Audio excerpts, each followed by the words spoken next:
ગ્રાહક એટલે કોણ? તો ગ્રાહક એટલે બજારનો રાજા. બજારમાં ગ્રાહક જ્યારે કોઈ ચીજવસ્તુ અને સેવા ખરીદવા માટે જાય ત્યારે એ જેટલા પૈસા ખર્ચે છે એના બદલામાં એને વળતર સ્વરૂપે સારી ગુણવત્તાવાળી ચીજવસ્તુ અને સેવા આપવામાં આવતી નથી. અને ગ્રાહક છેતરાયો હોવાનો એને અહેસાસ થતો હોય છે.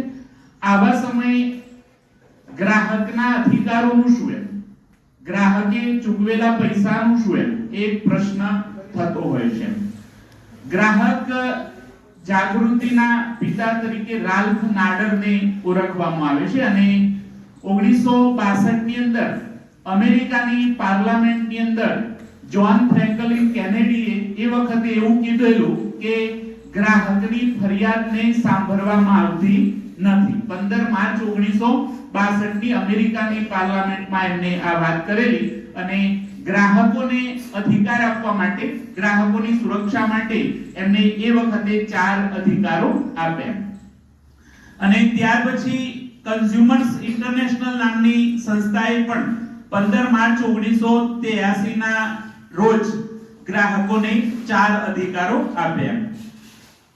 ત્યાર પછી યુનાઇટેડ નેશન્સે પણ 15 માર્ચ 1985 ના રોજ ગ્રાહકોને 8 અધિકારો આપી અને ગ્રાહકોની સુરક્ષા માટે પ્રયત્ન કર્યા.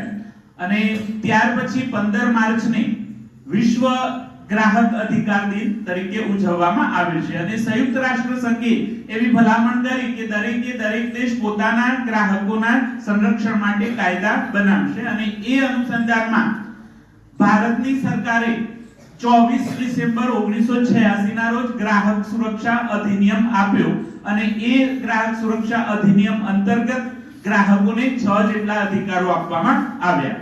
અને ભારત સરકારે દરેક રાજ્યને એવી ભલામણ કરી કે દરેક રાજ્ય પોતાના ગ્રાહકો માટે કાયદા બનાવશે. અને એ અનુસંધાનમાં 18 ફેબ્રુઆરી 1988 ના રોજ ગુજરાત ગ્રાહક સુરક્ષા અધિનિયમ બજારની અંદર ગ્રાહક સુરક્ષા અધિનિયમ અમલમાં મુકાયો. બજારમાં જ્યારે આપણે કોઈ પણ ચીજવસ્તુ ખરીદવા માટે જઈએ ત્યારે આપણે અલગ રીતે આપણું શોષણ થતું હોય છે. કેવી રીતે?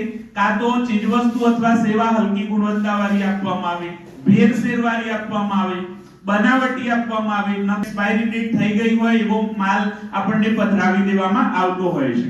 ઘણી વખતે પેકિંગ ઉપર જે વજન લખેલું હોય એના કરતા ઓછી વજનવાળી ચીજવસ્તુ આપી અને આપણું શોષણ થતું હોય છે. ઘણી વખતે કિંમત આપણી પાસેથી વસૂલવામાં આવે છે ને એ રીતે શોષણ થતું હોય છે. ઘણી વખતે ઇલેક્ટ્રોનિક ચીજવસ્તુઓમાં વોરંટી અને ગેરંટી કાર્ડ હોય પરંતુ વેચાણ પછી એ સેવાઓ પૂરી પાડવામાં આવતી નથી. કોઈ બાંધકામ થતું હોય તો નિર્ધારિત શાખાનું શોષણ થતું હોય છે. હવે શોષણથી બચવા માટે શું કરી શકાય એની આપણે વાત કરીએ તો ગ્રાહકોનું શોષણ થાય તો એવા સમયે ગ્રાહકો પોતાના અધિકારો માંગી શકે એ માટે જિલ્લા ફોરમની રચના કરવામાં આવેલી છે. 20,000 સુધીનો તમારો દાવો હોય તો તમે જિલ્લા ફોરમની અંદર ફરિયાદ કરી શકો છો. અને જિલ્લા ફોરમે જે નિર્ણય આપ્યો એનાથી તમને સંતોષ ના હોય તો તમે રાજ્ય ફોરમની અંદર ફરિયાદ કરી શકો છો. પણ રાજ્ય ફોરમની અંદર ફરિયાદ કરતા પહેલા તમારે વર્તનનો જે દાવો હોય રાજ્ય ફોરમની અંદર ફરિયાદ કરી શકો છો. અને રાજ્ય ફોરમના નિર્ણયથી તમને સંતોષ ના થાય તો તમે રાષ્ટ્રીય ફોરમની અંદર ફરિયાદ કરી શકો છો. પણ રાષ્ટ્રીય ફોરમની અંદર ફરિયાદ કરતા તમારા વળતરના દાવાના 25% અથવા રાષ્ટ્રીય ફોરમની અંદર તમે ફરિયાદ કરી શકો છો. અને રાષ્ટ્રીય ફોરમના ચુકાદાથી પણ જો તમને સંતોષ ના થાય તો એવા સમયે તમે સુપ્રીમ કોર્ટની અંદર જઈ શકો. પણ સુપ્રીમ કોર્ટની અંદર જતા પહેલા તમારા વળતરનો જે દાવો હોય એના 50% અથવા 50,000 બંનેમાંથી જે ઓછું હોય એ ડિપોઝિટ સ્વરૂપે તમારે જમા કરાવવું પડતું હોય છે. અને સુપ્રીમ કોર્ટ જે નિર્ણય આપે એ આખરી નિર્ણય માનવામાં આવતો હોય છે. એટલે શોષણ થઈ ગયું તો આ રીતે આપણે ગ્રાહક ફોરમની અંદર ફરિયાદ કરી શકીએ છીએ. હવે શોષણ જ ન થાય એ માટે આપણે શું કરી શકીએ? તો જ્યારે બજારમાં કોઈ પણ ચીજવસ્તુ ખરીદો તો એના માટેના નિશ્ચિત માનાંક ચિહ્નો છે. તો એ માનાંક ચિહ્નોને ધ્યાનમાં રાખી આપણે ચીજવસ્તુ ખરીદી શકીએ. સૌથી પહેલા ખેત પેદાશોને લગતી ચીજવસ્તુઓ ખરીદવી હોય તો આપણે કયો સિમ્બોલ ચકાસી અને ચીજવસ્તુ ખરીદી શકીએ? એગમાર્ક નો સિમ્બોલ આવતો હોય છે. એ જ રીતે સોના ચાંદીના ઘરેણા હોય તો બુલમાર્ક નો સિમ્બોલ જોઈ અને આપણે ખરીદી કરી શકીશું.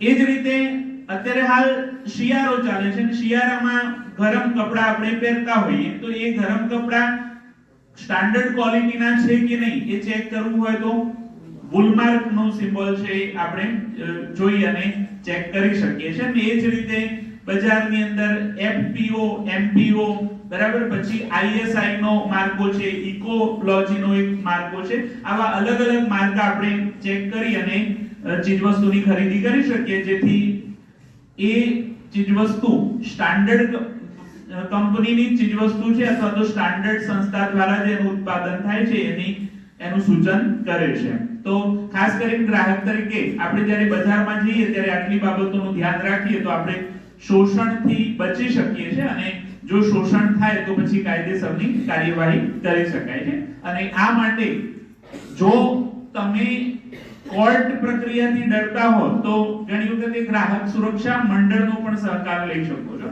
દરેક તાલુકા અને જિલ્લા કક્ષાએ ગ્રાહક સુરક્ષા મંડળો કાર્યરત છે, તો એમના સહકારથી તમે ન્યાય મેળવી શકો. આજે સ્પર્ધાત્મક જગતની અંદર એવી ઘણી બધી કંપનીઓ છે કે જે એની અંદર એવું લખેલું કે ભાઈ આ મેગીની અંદર સીસાનું પ્રમાણ છે 2% છે, પણ હકીકતમાં 8% જેટલું એની અંદર પ્રમાણ હતું.